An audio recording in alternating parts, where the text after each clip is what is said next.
महाभारत का युद्ध निकट था। कौरव और पांडव दोनों सेनाएं युद्ध की तैयारी में लगी हुई थी। इसी बीच भगवान श्री कृष्ण और माँ कुंती कर्ण से मिलने उनके शिविर पहुँचे, क्योंकि वे जानते थे कि कर्ण की शक्ति युद्ध का पलड़ा बदल सकती है। श्री कृष्ण कर्ण के पास गए और बोले बड़े मृदु स्वर से, कर्ण, क्या तुम जानते हो कि तुम कौन हो? तुम सूत्रपुत्र नहीं हो, तुम पांडवों के ज्येष्ठ भ्राता हो। कुंती तुम्हारी माता है और सूर्यदेव तुम्हारे पिता हैं। अर्जुन, भीम, नकुल, सहदेव सब तुम्हारे छोटे भाई हैं। कर्ण हैरान होकर बोला, प्रभु, ये कैसी बात कर रहे हो? सच है कि जन्म से ही मेरे कानों में दिव्य कवच कुंडल थे, परंतु माता कुंती ने मुझे त्याग दिया। आज तक मैं अधीरथ और राधा का पुत्र कहलाता आया हूँ। क्या सचमुच में मैं पांडवों का भाई हूँ? कृष्ण गंभीर स्वर में बोले, हाँ कर्ण, यही सत्य है। कुंती ने लोक लज्जा के भय से तुम्हें त्याग दिया, परंतु रक्त के संबंध को कौन मिटा सकता है? तुम पांडवों के सबसे बड़े भाई हो। अगर तुम चाहो तो आज ही पांडवों से मिल जाओ, तुम्हें हस्तिनापुर का राजा बनाया जाएगा। युद्ध की आवश्यकता ही नहीं पड़ेगी।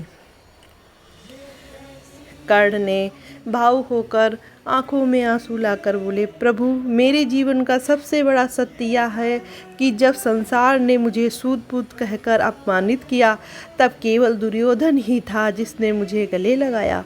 उसने मुझे अंग देश का राजा बनाया, सम्मान दिया। आज यदि मैं उसे छोड़ दूं तो मेरा अस्तित्व ही मिट जाएगा। मैं जानता हूं कि धर्म किस ओर है, परंतु मेरी निष्ठा मेरे मित्र दुर्योधन के साथ है। मैं अधर्म का साथ नहीं चाहता, पर अपने मित्र को धोखा भी नहीं दे सकता।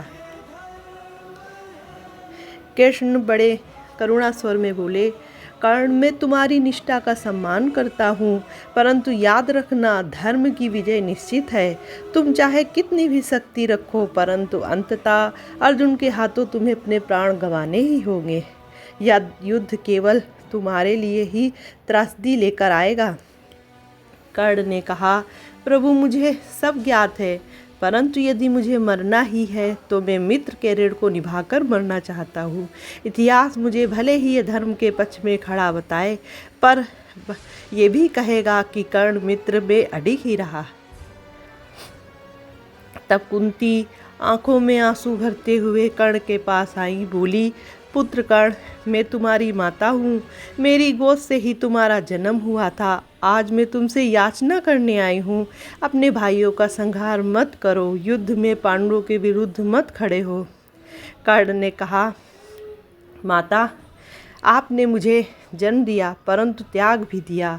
जिस दिन मैं आपकी शरण चाहता था, आपने मुझे मुंह मोड़ लिया। आज युद्ध के समय आप मुझे अपना पुत्र कह रही हैं।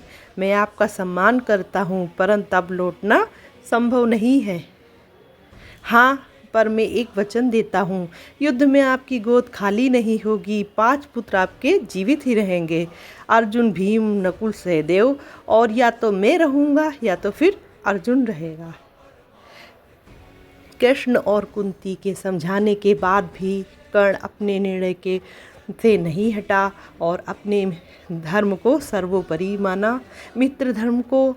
यही उसकी महानता भी थी और यही उसकी त्रासदी भी। अंततः कुरुक्षेत्र युद्ध में कर्ण का वही हुआ जो कृष्ण ने कहा था। कृष्ण, कर्ण इतिहास तुम्हें दानवीर कहेगा, परंतु यह भी याद रखेगा कि तुम धर्म जानते हुए भी अधर्म के साथ खड़े रहे। तो ये प्रसंग से हमें ये सीख मिलती है कि कर्ण का जीवन हमें सिखाता है कि निष्ठा और वचन पालन महान गुण है, परंतु यदि ये अधर्म के पक्ष में है तो विनाश भी लाता है।